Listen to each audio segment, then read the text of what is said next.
Senhoras e senhores participantes, boa noite. Eu sou o professor Fábio Bortolotti e serei o moderador deste webinar. O Programa de Capacitação das Empresas em Desenvolvimento, PROCED-FIA, tem o prazer de iniciar a série de webinars Gestão Exponencial Covid-19, Desafios Empresariais. Esta série de webinars tem como objetivo abordar assuntos práticos da gestão das pequenas e médias empresas e instituições em sintonia com os desafios decorrentes da pandemia Covid-19. O PROCED-FIA, Programa de Capacitação da Empresa em Desenvolvimento da Fundação Instituto de Administração, é um núcleo de excelência na gestão empresarial reconhecido nos campos da educação executiva, da consultoria e da pesquisa. Para a realização da série de webinars, o PROCED-FIA agradece o apoio das seguintes instituições: a ABAD, Associação Brasileira de Atacadistas e Distribuidores de Produtos Industrializados, ABLOS, Associação Brasileira dos Lojistas Satélites, ACSP, Associação Comercial de São Paulo, Distrital Sudeste, e Rotary de São Paulo Saúde. No webinar de hoje, o professor Armando Lourenço abordará o seguinte tema: Gestão Exponencial e Covid-19. Como lidar com conflitos e sucessão nas empresas familiares em período de crise, especialmente no contexto das pequenas e médias empresas e instituições. O professor Armando Lourenço é doutor em administração e mestre em recursos humanos pela FEA-USP e pesquisador da USP. É professor nos cursos de MBA da FIA, USP e Casa do Saber. Também é diretor da Ernst Young para o Brasil e Latam Sul e presidente do Instituto da Ernst Young, colunista da revista Você S.A. e portal administradores.com. O professor Armando Lourenço é autor dos livros e artigos na área de negócios, além de atuar como palestrante em eventos e congressos nacionais e internacionais. Diretor na Associação Brasileira de Educação Corporativa e premiado com um dos 3 melhores Learning Leader of the Years nos Estados Unidos nos anos de 2016, 2017 e 2018. Este webinar terá duração de 60 minutos e será dividido em 2 partes. Na primeira parte, o professor Armando Lourenço apresentará durante 45 minutos o tema Como lidar com conflitos e sucessão nas empresas familiares em período de crise, focalizando os desafios das pequenas e médias empresas e instituições. Na segunda parte, os participantes terão 15 minutos para fazer perguntas. Com a palavra, o professor Armando Lourenço. Bom, boa noite. Queria agradecer a todos a presença. Não sei se estão todos me ouvindo, porque pareceu que a internet estava instável. Tá tudo bem, Fábio? Estão escutando direitinho? Ok? Tudo bem, professor. Está ouvindo excelente. Queria só fazer uma ligeira correção no currículo, no perfil, porque eu sou diretor, na realidade, da Universidade Corporativa da Ernst Young, Latam Sul e Brasil. Eu venho trabalhando já com esse tema, em pesquisas, dando aula, também antes da Ernst, trabalhei muito tempo com as organizações familiares, que praticamente somando tudo, hoje já dá 28 anos, quer dizer, uma experiência grande e muito focada assim, em pequenas, médias empresas. Esse tema de empresas familiares, ele tem uma importância grande no país, grande no mundo. Para vocês terem uma ideia, no Brasil, 95% das empresas privadas são familiares. No mundo, as pesquisas de instituições financeiras mais conservadoras indicam que elas variam entre 69% e 74% das empresas privadas. Hoje, a massa salarial do país, ou seja, a grande parte dos trabalhadores também trabalha na empresa familiar, pelo IBGE, são 75%. Então, hoje, na verdade, quando a gente olha essa questão de empresas familiares, eu vou só compartilhar aqui uma apresentação, porque assim vai ficando mais fácil para todo mundo. Ela tem como eu falei para vocês, uma importância grande, e eu vejo assim 3 aspectos são fundamentais na empresa familiar. O primeiro deles, conflito, ou seja, para vocês terem uma ideia, 85% das empresas familiares têm conflitos, ou seja, às vezes conflitos ocultos que a gente não percebe ou que a gente sabe, mas não quer falar para não criar uma situação, e que vai desde, por exemplo, um familiar manda uma pessoa dar uma ordem, o outro vai lá, desfaz a ordem que a pessoa deu, ou mesmo você tem disputa de irmãos pelo amor dos pais, assim, mágoas passadas que você tem, ou você vê, por exemplo, a pessoa, um dos filhos, por exemplo, se acha melhor do que o outro, profissionalmente dizendo, e por isso ele acha que ele tem mais direitos também do que o outro. Ou seja, você imagina uma empresa, a pessoa trabalha, um herdeiro, por exemplo, né, trabalha lá 10 anos, depois entre os outros, ele se acha mais dono que os outros, quer dizer, pode se achar, mas não é na prática. Mas a grande real é que a vida é uma ilusão, né? O que vale mesmo é a percepção que a gente tem das coisas. Então, basta a pessoa ter essa percepção que o que para ele é válido. Isso já, ou seja, o outro ponto da empresa familiar que me chama bastante atenção é a questão da sucessão. Ou seja, a sucessão hoje, esse número de 33%, ele mostra o seguinte: apenas 33% das empresas conseguem passar de maneira com sucesso da primeira para a segunda geração. Para a terceira geração, esse número cai para 5%. Quer dizer, então você veja que a grande parte das empresas, elas já fecham, a grande parte fecha logo nos primeiros 5 anos, quer dizer, independente de ser familiar. Ou seja, por diversos aspectos. Então, das que realmente sobrevivem, que já é um ateróide, você tem um número baixo, essa taxa de sucesso. Essa taxa de sucesso, pela pesquisa que eu realizei, ela até pode aumentar para 68%. Quer dizer, quando se olha assim, você fala, poxa, ela é até mais que o dobro, né? É verdade, desde que se tenha algumas práticas para você fazer isso de maneira bem feita. Agora, ainda assim, ainda vão sobrar 32% dos casos que não terão sucesso por questões pessoais mesmo, em geral, questões comportamentais. E aí, você tem nessa questão da sucessão, quer dizer, a pesquisa que eu realizei, ela identificou o seguinte: mas a experiência profissional também, tudo que eu falo aqui é uma mistura, né, experiência profissional e pesquisa e acompanhamento de literatura. Você vê, por exemplo, as 3 principais razões para que esse sucesso seja baixo são centralização dos fundadores e fundadoras, centralização em excesso. A questão de você ter uma outra dificuldade são os conflitos familiares e quando você tem sucessores e sucessoras com preparo inadequado para gerir a empresa. Porque às vezes a gente tem a impressão de que só por você ter feito uma boa faculdade, um bom curso de pós-graduação, isso resolve, mas não é verdade. Quer dizer, você tem que ter outros aspectos que a gente, sucessores e sucessoras, para tocar melhor a organização. E, por fim, você tem o ponto que a gente chama aqui de profissionalização, e que a gente tem ainda uma ideia e acha que só profissionalizar a gestão resolve. Lembrando bem, quer dizer, vamos entender bem o que é profissionalizar a gestão.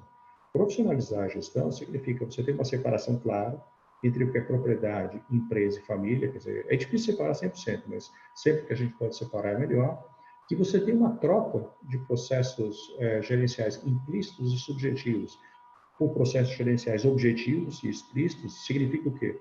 Muitas vezes uma empresa, dependendo do grau de maturidade dela, em termos de gestão,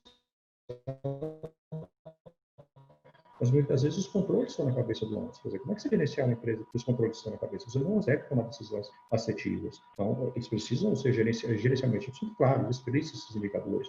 Uma avaliação de performance, por exemplo, as empresas não têm. Então, como as pessoas são promovidas ou aumento salarial, por exemplo? Às vezes é mais pelo relacionamento. Então, questões emocionais, elas dominam e elas se sobrepõem a questões de maior racionalidade. Então, e ainda que permita a participação das pessoas, da família, da empresa, desde que sejam qualificados. Esse é o X da questão.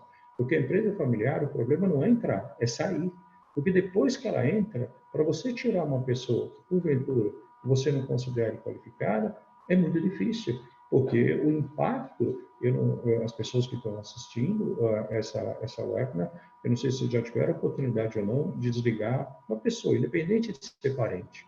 Quando você desliga uma pessoa, dificilmente essa pessoa acha que está errado, quer dizer, dificilmente, quer dizer, é complicado. Agora, quando você vai desligar em um parente, quer dizer, além dele não achar que, por exemplo, ele talvez até nem merecesse, vamos supor que seja o caso, o impacto que causa isso na família é muito grande. Muitas vezes a família resolve nem desligar. Então, note como é difícil, quer dizer, a gente precisa ter de critérios muito claros para entrar na empresa, porque a saída se torna bastante difícil. E outra questão, como eu falei para vocês, né? Só existe no Brasil? Não. Elas não existem só no Brasil. Quer dizer, você nota, por exemplo, você veja, por exemplo, Espanha, 80%, Portugal, 70%, Estados Unidos, 90%, Suíça, 85%. Quer dizer, ou seja, a gente tem uma série de países nos quais demonstram que a empresa familiar, elas são, de fato, a maioria. E a gente vê mesmo, né? Quer dizer, aqui no Brasil tem grandes empresas familiares, mas é difícil. Você vai comprar uma calça, provavelmente é de uma confecção familiar. Você vai comprar um carro, provavelmente ele está numa concessionária que é de uma família. E essa montadora também pertence a uma família, porque você tem várias montadoras que pertencem à família. Quando você vai comprar, enfim, outros produtos, geralmente isso, provavelmente você vai no supermercado que pertence a uma família, você vai no restaurante que pertence a uma família. Então, é muito difícil você, na realidade, não estar relacionado com a empresa familiar. Agora, o que significa essa empresa familiar? Esse é um conceito meu. A gente usa, a literatura é vasta nisso, mas ele é ainda limitado, porque ele mostra o seguinte, olha, a empresa familiar é aquela que pertence a uma ou mais famílias, em termos de propriedade e gestão, e as pessoas da família trabalham nessa organização, sobretudo em cargos de liderança mais próximos da gestão. Mas como eu achei, na realidade, esse conceito limitado, porque ele é limitado sob o ponto de vista emocional. Quer dizer, ele garante, quando você vai fazer uma pesquisa, por exemplo, você tem materialidade. Isso é uma empresa familiar, é fácil, mais objetivo. Só que não é suficiente. Porque tem um conceito de Danner, da década de 60, muito interessante, do século passado, que mostra o seguinte, quer dizer, a empresa familiar é aquela que tem influência de uma família, sofre a influência de uma família, a empresa, e a empresa também influencia essa própria família. Quer dizer, é uma mão dupla. Agora, as decisões são emocionais. Quer dizer, como eu falei para vocês, quer dizer, é muito comum você ter esse tipo de coisa, porque, na realidade, quando você trabalha a questão de colocar uma pessoa da família, por que você precisa colocar uma pessoa da família? Será que é só porque ela é qualificada? Ou muitas vezes pelo laço de consanguinidade? Então, muitas vezes, a decisão podem ser boas, mas não necessariamente. Você tem transferência de crises, quer dizer, a família não tem impacta na empresa, e vice-versa. Dificuldades na centralização. Muita gente sempre pergunta, eu faço uma palestra, sempre pergunta, por que os fundadores e fundadoras são centralizadores? É normal isso, quer dizer, veja, a empresa começa pequenininha. Às vezes você tem começa bem pequena mesmo, tem 1, 2, 3 funcionários. Quer dizer, e nem são pessoas assim, até pela própria estrutura de lucratividade, não permite você ter pessoas tão qualificadas. E os fundadores não tomam decisões, eles mesmo sozinhos. 5 anos, 10 anos, 20 anos. Existe um costume, na realidade. E a empresa tem sucesso. Depois de 20 anos, você falar o seguinte, olha, a empresa não tem sucesso, poxa, a pessoa fez um patrimônio, é difícil você justificar que uma pessoa não está trabalhando bem, como ela tem um recurso de sucesso. E a cada ano que ela sobreviveu e o patrimônio que ela resumiu, não só individual, mas do seu ponto de vista de empresa, é um recurso de sucesso. Então, é difícil você descentralizar. Não significa que seja certo, mas é difícil.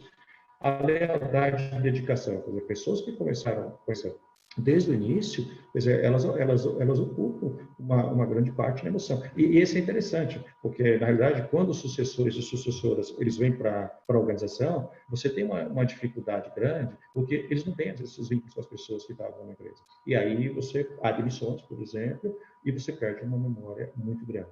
Agora, a confiança mútua, essa que está no slide, ela é a característica de maior recorrência em pesquisa. Ou seja, As pessoas dizem isso nas pesquisas, e eu percebo isso também, claro que na vida prática. Você vai montar uma empresa, você monta com o primo porque você confia, você vai montar com a sua esposa porque você confia, você vai montar com o cunhado porque você confia, com o filho. Ou seja, há uma relação de novo dentro da família. Ou seja, então, isso é muito difícil, ou seja, é complicado quando você afeta a questão da confiança. E a diferença, né? É difícil você separar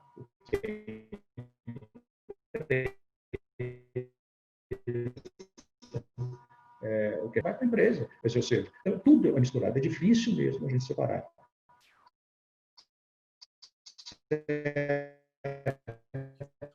Errado, realmente são parecidos. Professor, Oi? só um Oi? momento. O senhor poderia fechar a câmera do senhor um momento, porque está dando uma instabilidade de rede. Deixa a sua câmera fechada, que aí vai economizar a banda para priorizar o seu áudio. Isso. E agora, melhora assim? Melhora?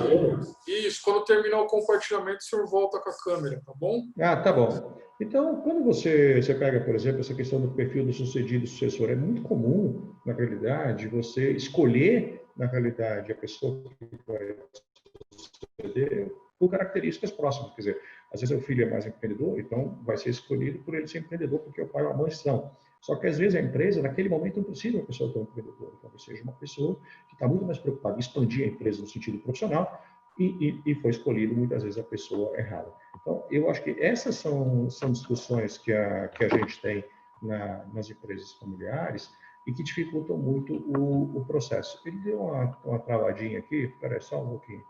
Deixa eu dar um...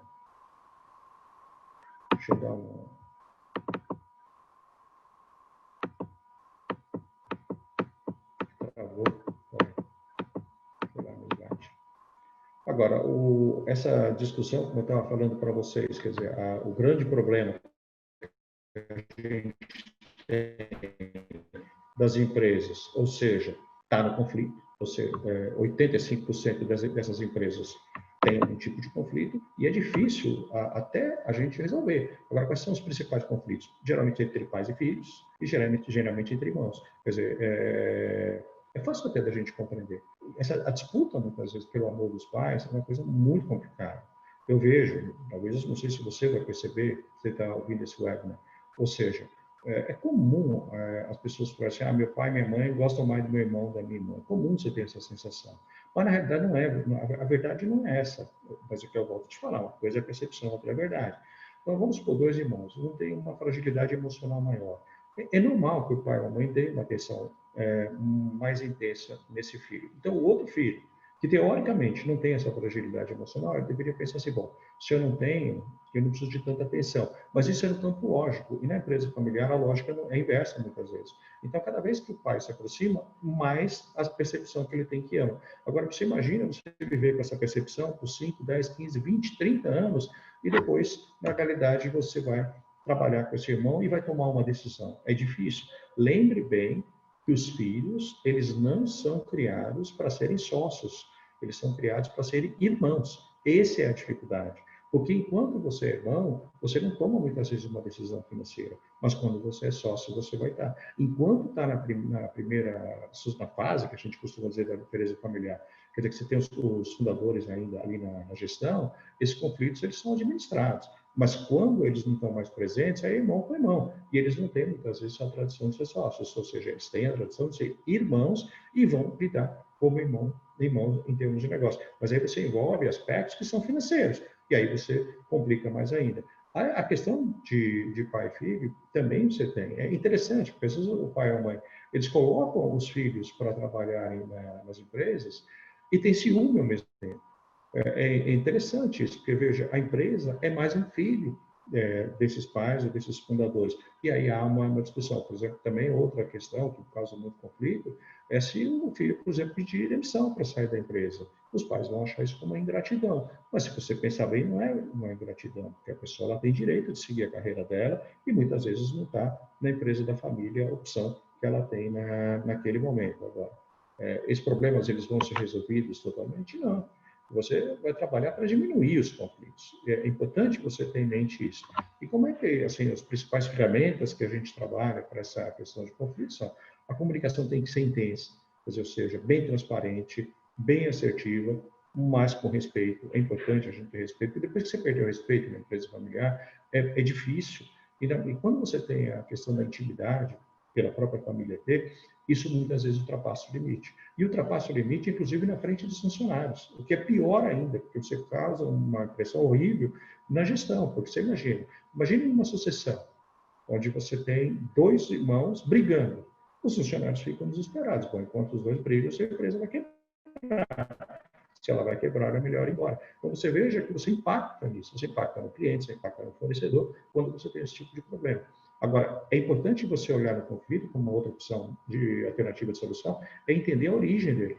E não, na realidade, a consequência. Senão, a gente não consegue resolver. A própria inteligência emocional, quer dizer, essa capacidade que você tem de controlar, vamos dizer assim, de ter autocontrole, ou seja, você entender a sua emoção e aprender a lidar com ela, e você ter a capacidade também de empatia, quer dizer, você entender a emoção da outra pessoa e aprender a lidar com isso. Porque, veja, de uma maneira geral no mercado, o que se pensa, é claro que é uma posição individual minha, mas depende de cada um, eu não concordo quando as pessoas falam assim: eu vou tratar os outros como eu gosto de ser tratado. Eu não acho isso. Eu acho que a gente tem que tratar os outros como elas gostariam de ser tratadas, como os outros querem ser tratados. Quer dizer, é assim que eu vou tratar uma pessoa.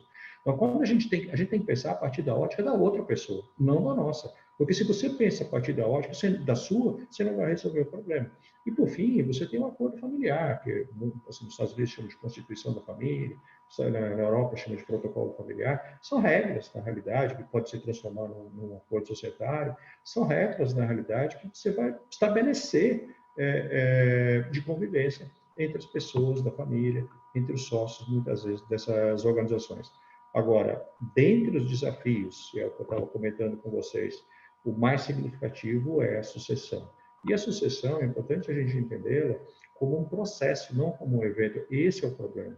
A sucessão deve ser feita em vida, com os fundadores vivos, porque você passa por uma fase que a gente chama de aconselhamento. Quer dizer, enquanto a sucessão está ocorrendo, os fundadores têm uma capacidade de aconselhar mais, ao mesmo tempo que eles vão diminuindo a participação deles na gestão, não necessariamente na sociedade, e os sucessores vão podendo dar uma cara do negócio segundo a deles. Quer dizer, mas eles não vão dar a cara do negócio sem a orientação dos fundadores. Esse é o processo melhor. Por isso que, na realidade, a gente não deve ser um evento. Quer dizer, o evento ele pode ser muito brusco, quer dizer, de repente há um falecimento na família. E aí, no dia seguinte, como é que funciona? Então, note como é complicado. Quando tem os pontos-chave, tem que ser planejado desde o começo.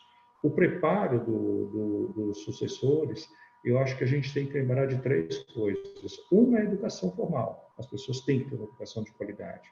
Mas elas também têm que passar por experiências que as desafiem. Não qualquer experiência, não é atrapalhar por trabalhar em qualquer área, mas o tipo de trabalho que ela está fazendo, ela está recebendo a experiência que ela precisa. Então, vamos supor que você quer ter uma carreira internacional, você trabalha numa empresa que não tem mobilidade internacional, você nunca vai ter a experiência necessária. Então, é importante você ter as experiências que te ajudam. E a figura de um mentor que te ajude nesse preparo também é fundamental. Então, esses três pilares: educação, a mentoria e as experiências, quer dizer, que são desafiadoras, eu acho que são importantes. Você ter, na realidade, um acordo de sócio ou até mediadores para te ajudar nos conflitos, ter uma relação de maior proximidade, sobretudo porque a sucessão deve ser um processo, com esses agentes, os stakeholders que a gente tem. Quer dizer, você tem uma área, empresa de serviços. O cliente compra dos fundadores porque ele garante a qualidade. E o nome da pessoa garante a qualidade. Mas não quer dizer que, por ser filho, você vai ter a mesma qualidade na prestação do serviço. Então, note que precisa passar isso de uma maneira mais segura. E os sucessores sem vocação ou sem interesse, eu acho, os herdeiros, eu acho que realmente eles têm que sair. Eles têm que viver o sonho deles. É um engano você permanecer na empresa, porque às vezes você fica na empresa, muitas vezes a empresa familiar, a remuneração, ela não representa o mercado, muitas vezes ela é mais pela necessidade da pessoa. dos filhos, do que o mercado representa. Aí a pessoa está com um salário alto, não consegue mudar de empresa, muitas vezes não se qualificou e tem muita dificuldade depois. Então, a empresa familiar é ótima, eu amo a empresa familiar. Como eu falei para você, dediquei grande parte da minha vida, hoje eu trabalho com educação corporativa, mas dediquei a maior parte com a empresa familiar, mas ela tem essas armadilhas e a gente precisa entender isso. E os fundadores, outro aspecto que a gente nota é que precisam acreditar na capacidade dos filhos, porque às vezes a pessoa está com 30 anos e os pais os veem como se tivessem 15, 16, e não é na realidade. Agora aqui é importante a gente lembrar, eu tenho um canal no YouTube, que é o canal do Armando Lourenço, lá tem uma série de vídeos de empresas familiares, tem um que é sucessor Verolíder agora, acho que é sucessor Verolíder, esse é o tema do vídeo. E eu dou umas dicas para os sucessores nesse canal, como é que você deve se posicionar, porque a gente tem uma impressão de que sempre reclamar assim, os pais são centralizadores, a mãe é centralizadora, os fundadores, fundadoras, mas será que a gente não tem, como sucessor e sucessor, uma responsabilidade também de nos posicionar para que esses fundadores nos reconheçam como pessoas já, como adultos e capacitados para tomar conta da empresa? É fácil a gente terceirizar, quer dizer, as pessoas não nos respeitam e a gente faz o quê, exatamente? Lembra sempre que eu falo para você se relacionar melhor com uma pessoa, você tem que pensar com a cabeça dela e não com a sua. Quanto mais você pensar com a sua, menos você vai fazer esses fundadores acreditar em você. Os fundadores têm medo sem a empresa. Muitos não têm condição financeira de sobreviver. Então, se você não resolve esse tipo de problema, a sucessão não ocorre. Por isso que vai sendo a centralização.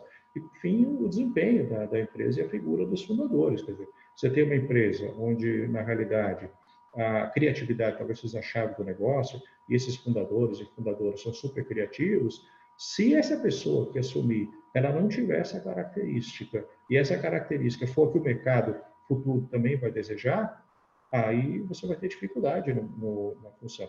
Lembrando bem que essa questão dos sucessores, eles não envolvem só questões de mercado e técnicos. É muito importante ter o que a gente chama de soft skills, comportamento. Quer dizer, um deles é um jogo de cintura grande. Quer dizer, essa pessoa vai ter que ter uma inteligência profissional enorme, porque ela vai lidar com os funcionários, ela vai lidar com a família, ela vai lidar com a empresa, e a pressão é muito grande sobre essa pessoa. Se ela não tiver essa inteligência emocional e equilíbrio, claro, estruturado, vai ter dificuldade no processo. Essa é uma pesquisa, seguramente a maior pesquisa no Brasil, foi o que eu realizei, foram com 900 pessoas, a gente foram entrevistadas, foram entrevistas, não questionário, entrevistas com cada uma delas, e aí foi interessante, a gente separou as empresas que tiveram um resultado favorável na sessão, por questões financeiras, indicadores financeiros, e empresas que tiveram um resultado desfavorável na sessão.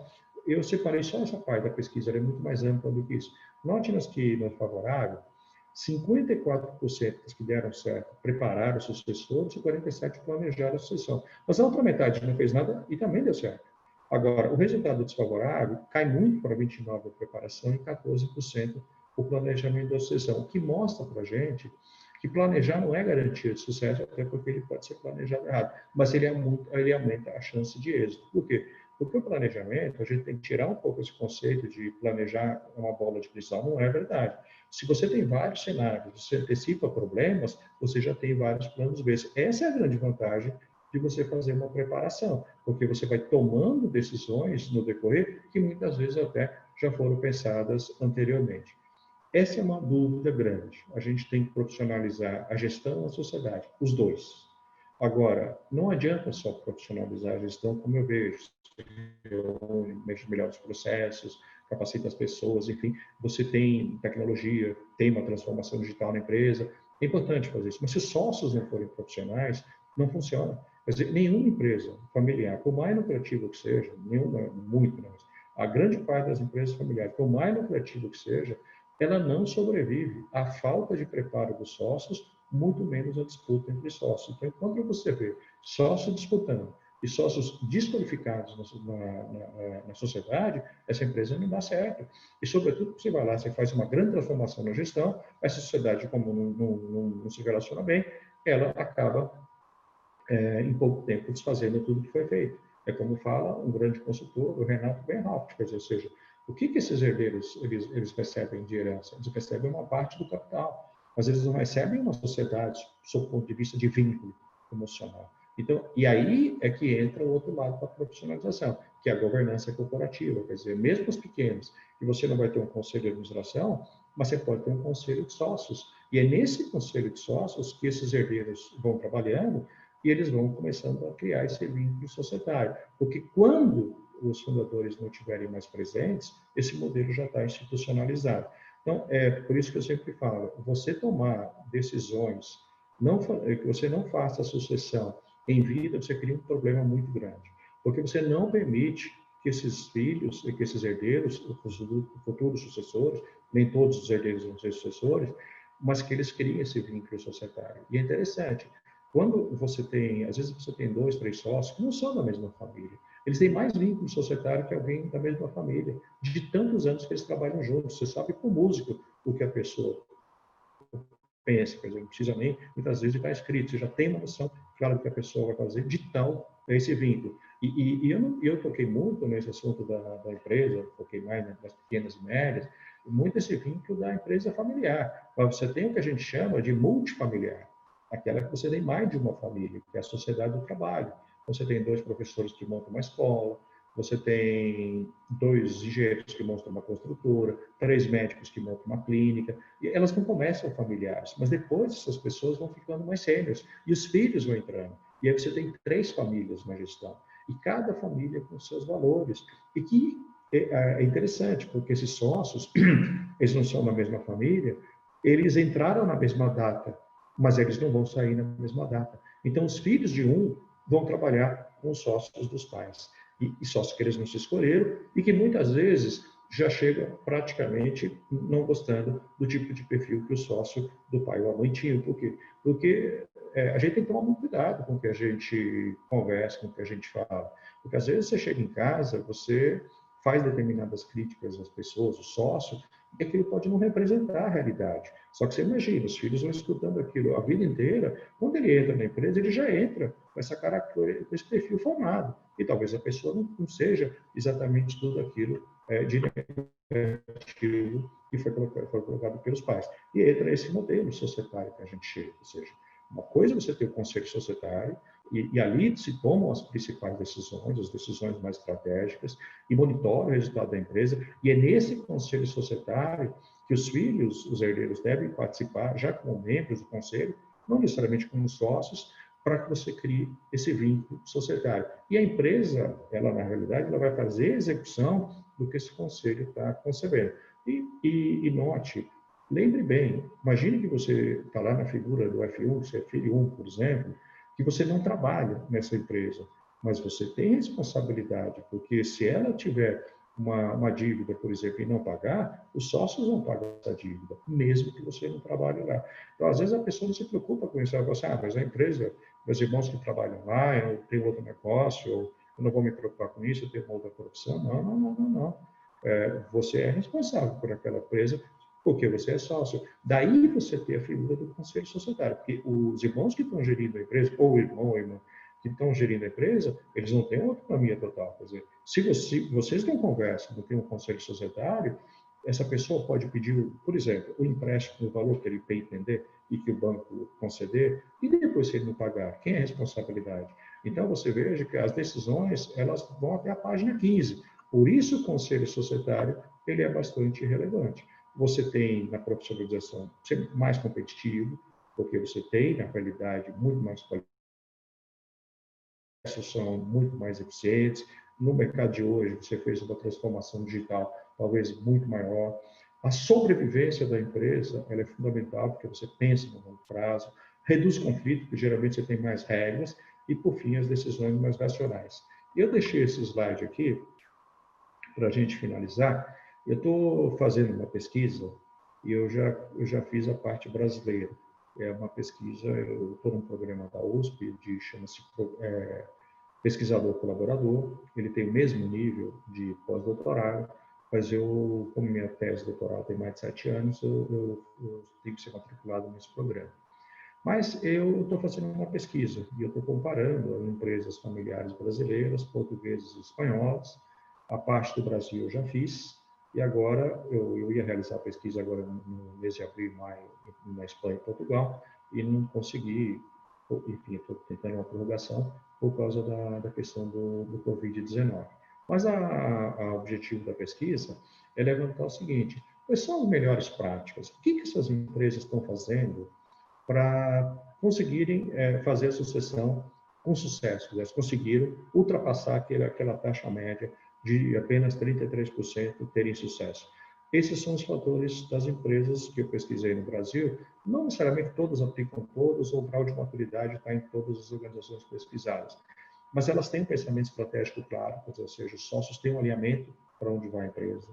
Profissionalizar a gestão não significa tirar as pessoas da família. Significa que existe uma separação clara entre propriedade, empresa e família, existe processos gerenciais objetivos e pessoas qualificadas da família ou não. Existe uma governança por detrás, com um acordo familiar, que a gente chama de protocolo familiar, constituição da família nos Estados Unidos, ou mesmo que deriva com um acordo societário. Existe um conselho societário que faz a governança dessa organização em termos de gestão, e o conselho de família. Às vezes depende do tipo de empresa, depende do tamanho da família, do tempo de existência dessa empresa. A ideia é você criar um conselho de família para que você tire aqueles assuntos mais ligados à família e tenha um fórum específico para ser tratado. O planejamento sucessório, houve um planejamento, esse planejamento sucessório foi realizado, vamos dizer assim, talvez alguns com mais eficiência, menos eficiência, as pessoas foram preparadas, as pessoas foram qualificadas, houve questões jurídicas pensadas, ou seja, teve um planejamento sucessório, e muitas administraram conflitos, quer dizer, ou seja, alguns foram mediadores, outros, um dos irmãos um dos sócios tem essa capacidade de fazer a gestão em termos de conflitos, o mesmo acordo societário colabora. Então, esses são os fatores selecionadores que eu encontrei no Brasil até agora nas empresas pesquisadas. E agora eu vou comparar com Portugal e com a Espanha, mas aí eu estou dando um spoiler para vocês. Já essa pesquisa eu devo concretizar no começo do ano que vem, imagino eu, em função da pandemia que a gente está passando, e aí devo fazer uma publicação, preferencialmente numa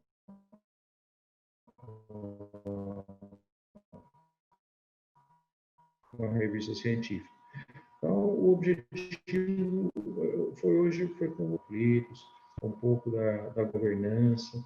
É claro que dentro dos limites de um webinar, fica difícil você criar um aprofundamento grande em cada entender-se, mas vou até coloquei aqui no slide, depois quem quiser pode passar um e-mail, eu distribuo o material, não tem problema nenhum, a própria FIA também pode distribuir.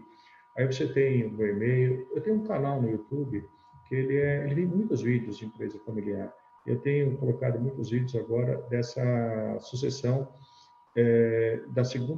da primeira para a segunda geração, ou seja, como é que você cria esse vínculo societário, como é que um herdeiro, como é que um sucessor vira líder, como é que a gente administra esses conflitos. Então, tem alguns vídeos lá. Depois publico algumas coisas nas mídias, né, Facebook, Instagram e tal. E eu tenho, eu não coloquei aqui, mas eu tenho um blog. O blog ele se chama gestãoempresafamiliar.com.br. gestãoempresafamiliar.com.br. Lá, o que eu fiz? Eu peguei todos os meus anos de pesquisa e a minha experiência profissional e criei uma dezena de artigos.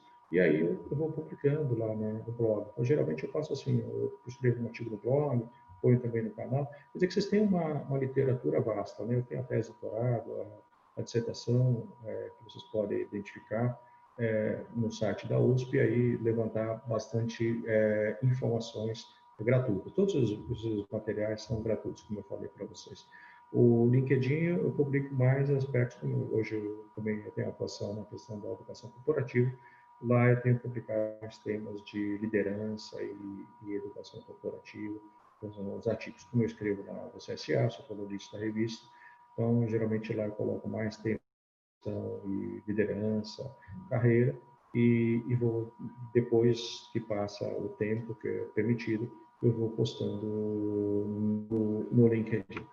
Eu queria, eu vou aqui compartilhar aqui, agora eu vou abrir o vídeo, né? para que agora, acho que está melhor agora essa situação. E abrir para vocês, não sei se vocês têm pergunta ou não, tentei terminar no prazo, para que a gente possa, se houver pergunta, eu poder ajudá-los de alguma forma. Eu não sei tudo, é difícil, eu sou apaixonado pelas empresas familiares, eu acho que as situações que a gente vive, que a gente vê, são muito tristes.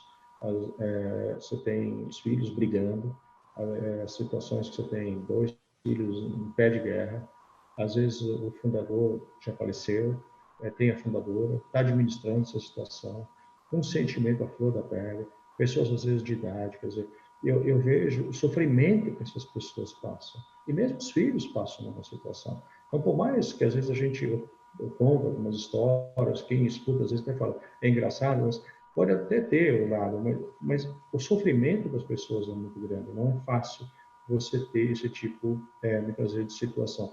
Por isso que eu volto a dizer, tem que administrar os conflitos, porque o conflito, quando ele vem junto à sucessão, aí a coisa está completamente armada.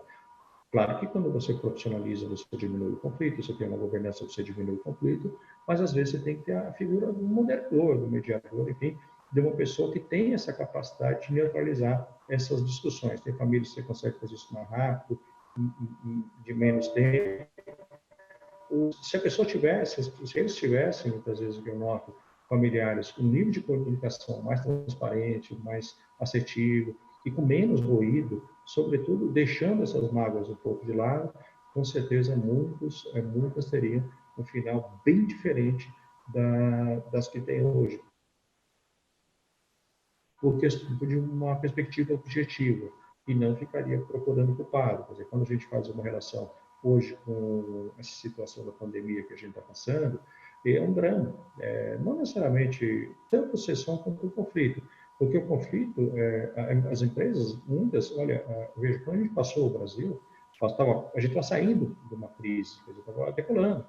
Então, mas as empresas estavam descapitalizadas, muitas, inclusive, com vários financiamentos, pagando parcelas, e uma recessão que a gente passou, ela foi gradual, cada mês foi piorando um pouco durante 4, 5 anos. Essa não, foi uma depressão. Quer dizer, de repente caiu 80% do faturamento, 50% do faturamento das empresas. Então, note que situação. Você cai o faturamento, você começa a procurar culpado. Esse é o problema. Em vez de você ter uma tranquilidade para identificar o que a gente pode fazer agora, o conflito, ele provoca outra coisa. Ele provoca as pessoas procurarem os culpados. E você não resolve o problema da empresa. Então, ou seja, a gente vai fazer um pacto nessa hora.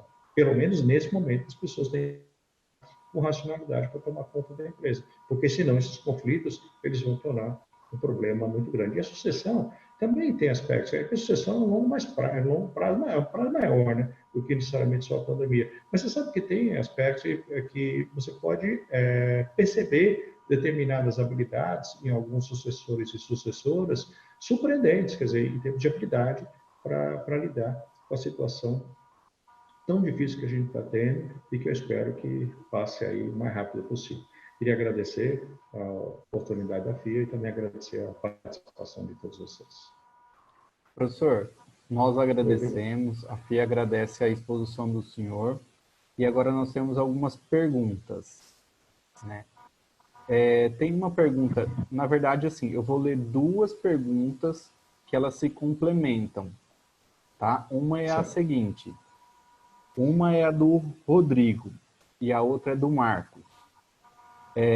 Existem técnicas ou abordagens para facilitar a resolução de conflitos familiares em pequenas e médias empresas? E a do Rodrigo, ele pergunta o seguinte, qual é a melhor forma de se resolver as disputas na empresa familiar? Arbitragem, justiça comum ou mediação? Olha, eu vou responder as duas, porque elas têm uma relação direta. Embora eu não tenha comentado no currículo, eu estou terminando uma pós-graduação agora em filosofia, pela PUC. Eu acabei já a disciplina, estou só fazendo a monografia, e o objetivo da monografia é identificar como é que a filosofia pode colaborar nos conflitos. E eu estou vendo muito nos estudos, tanto da filosofia, da minha experiência profissional, o conflito ele tem um lado positivo, né? Porque você começa a discutir, você coloca a construir coisas diferentes. O que você não pode ter é um embate. Esse é o problema. O conflito ele tem um lado positivo. Quando você tem pessoas pensando de maneiras distintas, você pode ter uma ideia melhor. Agora, quando você vai para o embate, na realidade, aí você não consegue administrar. Então, eu vejo o que eu vejo para administrar. Agora, entrando nas técnicas que vocês estão falando. O mediador ajuda muito. Às vezes, muitas vezes familiar, ele ajuda, ele pode ajudar. O acordo familiar, quando você começa a colocar regras, ele pode diminuir o conflito. O acordo familiar ele deveria ser feito antes do conflito existir, mas ele diminui bastante. Então, a comunicação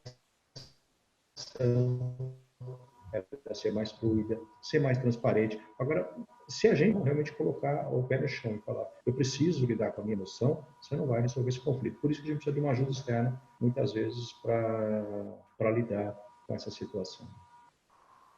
Ah, ótimo. Professor, nós temos uma outra aqui também da Simone. Na gestão de empresas familiares, geralmente os conflitos ocorrem com integrantes não capacitados em detrimento do gestor com visão e capacitado.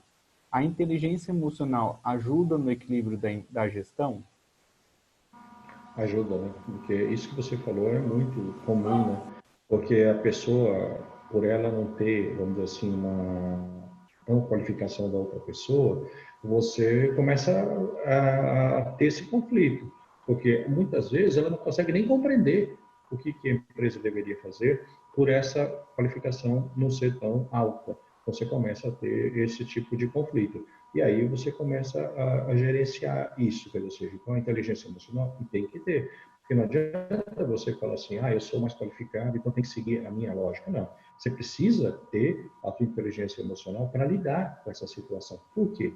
Porque os fundadores, na realidade, eles são donos da situação. Eles são donos da empresa. Então, eles sabem a decisão final. Mas quando tem só os filhos, precisa ter inteligência emocional. Eu só queria voltar para a pergunta anterior, que eu acabei não respondendo uma parte, que me ocorreu agora. Ainda melhor é você ir primeiro para a mediação e depois para a arbitragem. Quer dizer, ainda é a minha opinião. Ou seja, a sensação, muitas vezes, quando você vai para a justiça, é de perda muito grande para todo mundo. Então, eu acho que ainda a mediação e a arbitragem são os melhores caminhos, de maneira geral. Claro, tem que estudar cada caso. Professor, eu vou ler vou ler uma pergunta agora, que essa aqui eu acredito sendo muito boa, é do Gustavo. Fazendo uma versão invertida do dado que você apresentou em sua pesquisa, das empresas que planejam a sucessão, quantas tiveram sucesso? Desculpa, é que falhou a internet, eu não escutei direito. Fábio, você pode repetir? Vou repetir para o senhor. Fazendo uma versão invertida do dado que você apresentou na sua pesquisa, as empresas que planejam a sucessão, quantas tiveram sucesso? Não, das que planejam a sucessão, como eu comentei, né? Você tem praticamente a metade você consegue ter. Ou seja, você consegue ter em termos de quando. Desculpa, agora que eu entendi a pergunta dele. É outra coisa que eu estou falando. Quando você tem, na realidade, um planejamento, você trabalha com governança, você trabalha com gestão de conflito, você trabalha com profissionalização, plano sucessório, esse número aumenta para 68%. Mesmo aquelas que tiveram planejamento, porque nem todas que planejaram vão dar certo, porque o problema está na pessoa. Então, às vezes, você até fez o planejamento, mas o conflito atrapalha tanto que não tem planejamento e suporte. Professor, tem uma outra aqui da Nilma, perdão. Existe algum tipo de terapia para colocar em ordem a gestão familiar e superar os conflitos? Existe, né? Acho que sempre depende do problema, né? Mas você tem terapeutas familiares que lidam bem com essa situação. Mas às vezes, Nilma, o problema não está só na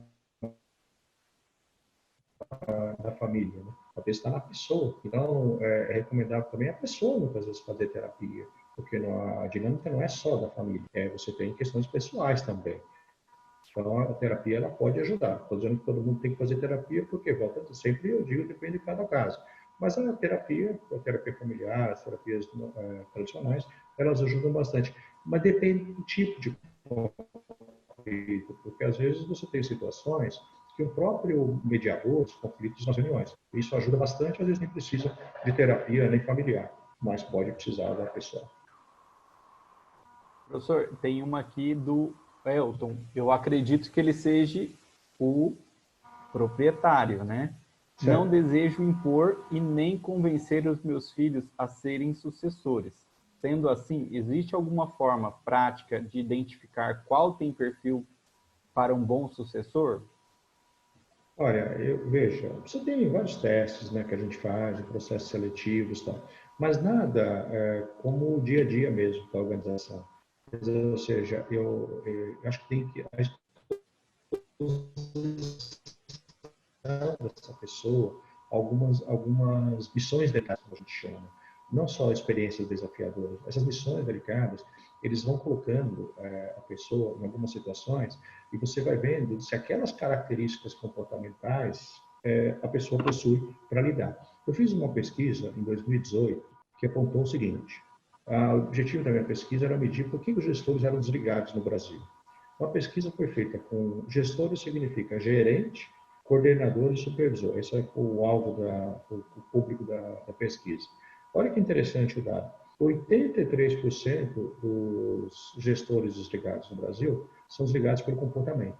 E só 17% são desligados pelo conhecimento. Quer dizer, veja, você contrata pelo conhecimento e desliga pelo comportamento. Então, às vezes você tem uns filhos que têm muito bom conhecimento, mas se ele não tem determinadas habilidades, no nível da gestão, isso se sobressai muito. Aí você fala, mas você não precisa ter conhecimento? Claro que você precisa ter. Conhecimento é update, você precisa ter o melhor conhecimento do mundo. Não tenha dúvida. Mas, além disso, você precisa ter habilidades comportamentais. Eu acho que a exposição da pessoa, na verdade, em algumas situações e alguns testes que você possa fazer com o pessoal de RH, pode te dar uma visão grande. Eu acho que a exposição, positivamente falando, ela te dá tanto na gestão quanto na sociedade. Porque uma coisa é o filho atuar na gestão, outra coisa é o filho atuar como sócio do outro irmão. Esse é o chave. Mas quando você monta um conselho, você está criando um laboratório que essas pessoas vão conviver e você vai sentir se eles têm. Porque, vamos ser claros, se ela está bem, mas os fundadores percebem que essa sociedade não vai dar certo, será que é melhor a gente manter mesmo nas mãos da família? Ou talvez seja a hora de fazer essa organização? Você fala, poxa, mano, mas você está dando uma palestra de sucessão e está falando em vender a empresa. Veja, eu acho que antes de tudo a gente tem que blindar o patrimônio da família.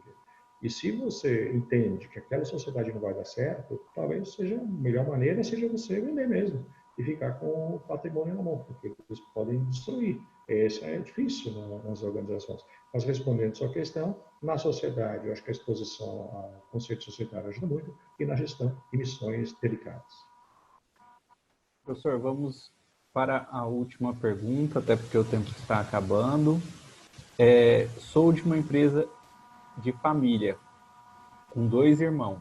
De acordo com seus estudos, o senhor vê discriminação por ser mulher?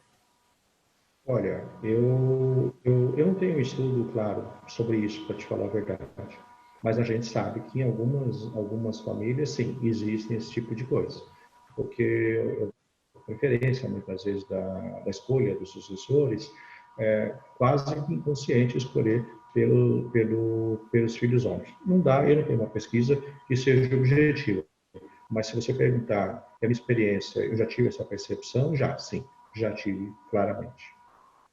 Infelizmente, por sinal, infelizmente, porque as pessoas são iguais e é importante a gente entender isso. A diversidade é a palavra de ordem hoje da liderança. É verdade. Professor Armando Lourenço, nosso horário chegou ao fim. E o senhor gostaria de fazer algum comentário final? Eu gostaria, acho que se a gente esquecer tudo que eu falei, só não esqueçam isso. Nenhuma empresa sobrevive à disputa de sócios e falta de preparo. Se os sócios não forem preparados e ficarem disputando, não tem empresa que sobreviva, nenhuma empresa. Acho que esse é o tema maior que eu gostaria de para vocês. E agradecer aqui pela oportunidade que eu tive, né? Eu fiquei muito contente, é um tema que eu adoro, e também a todos presentes. Muito obrigado, professor. Agradecemos a participação das senhoras e senhores do segundo webinar de gestão. exponencial Covid-19, desafios empresariais. Agradecemos as seguintes instituições pelo apoio: a ABAD, Associação Brasileira de Atacadistas e Distribuidores de Produtos Industrializados, ABLOS, Associação Brasileira de Lojistas Satélites, ACSP, Associação Comercial de São Paulo, Distrital Sudeste, e Rotary de São Paulo Saúde. Obrigado, professor Armando Lorenzo, pelo seu conhecimento e compartilhar neste webinar. Agradecemos também a equipe de apoio da FIA Procede, que possibilitou a realização deste evento. Na próxima quinta, trataremos o tema Covid-19, acidente de trabalho, doença ocupacional ou pandemia, com o professor Armando Char. Lembramos aos senhores e senhoras que, assim como os anteriores, este webinar poderá ser revisto no canal do YouTube da FIA, Fundação Instituto de Administração. Uma boa noite.